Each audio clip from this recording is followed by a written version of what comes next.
আমার বৈধ টাকায় আমাকে কর বেশি দিতে হয়, তাহলে আমি অবৈধই বেশি ইনকাম করব। আসলে দেশের অর্থনীতি যেভাবে এগিয়ে যাওয়ার কথা সেভাবে এগিয়ে যাবে না। যারা দুর্নীতি করতো না, যারা অবৈধ পন্থায় টাকা ইনকাম করতো না, তারাও এখন উৎসাহিত হবে। কালো টাকা সাদা করার সুযোগ দিলে দুর্নীতি বেড়ে যাবে, দুর্নীতিকে সবাই জায়েজ মনে করবে। আমি বাজেটটাকে গণমুখী বাজেট বলে মনে করছি না, এটা কোনো জনকল্যাণকর বাজেট বলে হতে পারে না। এখন কালো টাকা কেন এরকমভাবে সুযোগ করে দিয়েছে? নিশ্চয়ই যেভাবে বাজেট তৈরি করা হয়েছে, যে 7,97,000 কোটি টাকা, এখন এই টাকা কিন্তু সংস্থান করতে হবে তার কোনো ঠিক নেই, যার জন্য এরকম কালো টাকাকে সাদা করার সুযোগ দেওয়া হয়েছে, যাতে ব্যাংকে কিছু টাকার ফ্লো হয়। এটা আমার যা ধারণা, কল্যাণও হবে না। আবার যেটা মনে করেন এই যে সুযোগ দিছে, যারা মনে করেন টাকা পাচার করে ফেলেছে, সে কি আবার বিদেশ থেকে এখানে টাকাটা নিয়ে আসবে? কখনো আনবে না, ওর সুযোগ দিলেও আনবে না।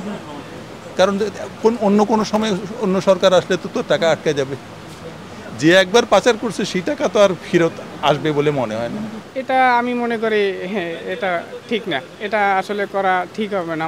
সরকার আমার মতে উচিত যে ওই যে কালো টাকা আছে ওনার, হ্যাঁ, এটা সরকারি খাতে জমা হোক, তাকে এটা বাদ দিয়ে এটা সরকারি যদি রাষ্ট্রীয় কোষাগারে আসে, আমি মনে করি এ থেকে আমাদের যারা জনগণ আছে তারা উপকৃত হবে। দেখা যায় তারা এই যে আমাদের সরকার যে বাজেটটা করে, এই বাজেট থেকে ওখান থেকে কিছু দ্রব্যমূল্য দামটা কমিয়ে আনতে পারে, আমি মনে করি আমার হিসাবে। আসলে এটা বরাবরই আমি এর বিপক্ষে।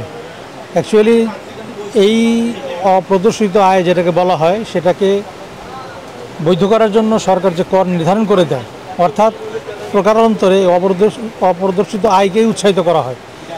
এইটাকেই রোধ করতে না পারলে পরে আসলে দেশের অর্থনীতি যেভাবে এগিয়ে যাওয়ার কথা সেভাবে এগিয়ে যাবে না। কারণ আমরা যারা সাধারণ মানুষ, তারা অপ্রদর্শিত আয় বলতে আসলে এটাই বুঝি, দুর্নীতির মাধ্যমে যে অর্থ উপার্জিত হয় সেটাই অপ্রদর্শিত আয় হয়ে থাকে, সেটা তারা দেখাতে পারে না।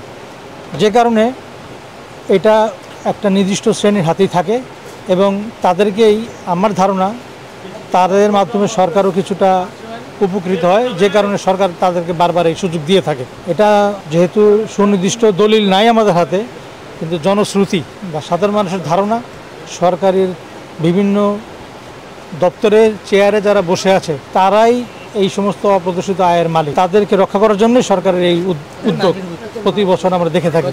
কিন্তু এনবিআরের যে পরিসংখ্যান বা এনবিআরের যে তথ্য, তাতে দেখা যায় যে খুব বেশি লোক কিন্তু এতে সারা বা খুব বেশি অর্থ যেতে প্রদর্শিত হয় তা কিন্তু না, বরং এর অধিকাংশই দেশের বাইরে পাচার হয়ে যায়। এবং এখন প্রণোদনা দেওয়ার কারণে এই টাকাগুলি আবার বাইরে থেকে রেমিটেন্স হিসেবে বাংলাদেশে ঢোকে এবং তারা আবার এটা প্রণোদনার টাকা সহ তারা ঘরে তোলে এবং বৈধ করে নেয়। এটা আসলে দলিল দিয়ে আমি বলতে পারবো না, কিন্তু সাধারণ মানুষ এটাই মনে করে, এইটাই মনে করে। এটা তো কখনোই কাম্য না। কারণ কালো টাকা সাদা করার সুযোগ দিলে দুর্নীতি বেড়ে যাবে, দুর্নীতিকে সবাই জায়েজ মনে করবে। যারা দুর্নীতি করতো না, যারা অবৈধ পন্থায় টাকা ইনকাম করতো না, তারাও এখন উৎসাহিত হবে। আমি তো 15 পয়সার ট্যাক্স দিলেই অব্যাহতি পেয়ে যাব, অসুবিধা কী? তো এইটা কখনোই কাম্য না। এটা আমরা দেখে আসতেছি এই সরকারের সময়, সেই শুরু থেকেই, যে কালো টাকা সাদা করার সুযোগ। আর এখন এটা এত ঢালাওভাবে সুযোগ করে দিয়েছে যে হ্যাঁ, দুর্নীতি এখন আর কোনো অস্বাভাবিক বিষয় না, এটা একটা স্বাভাবিক পন্থা আয়ের হয়ে যাবে।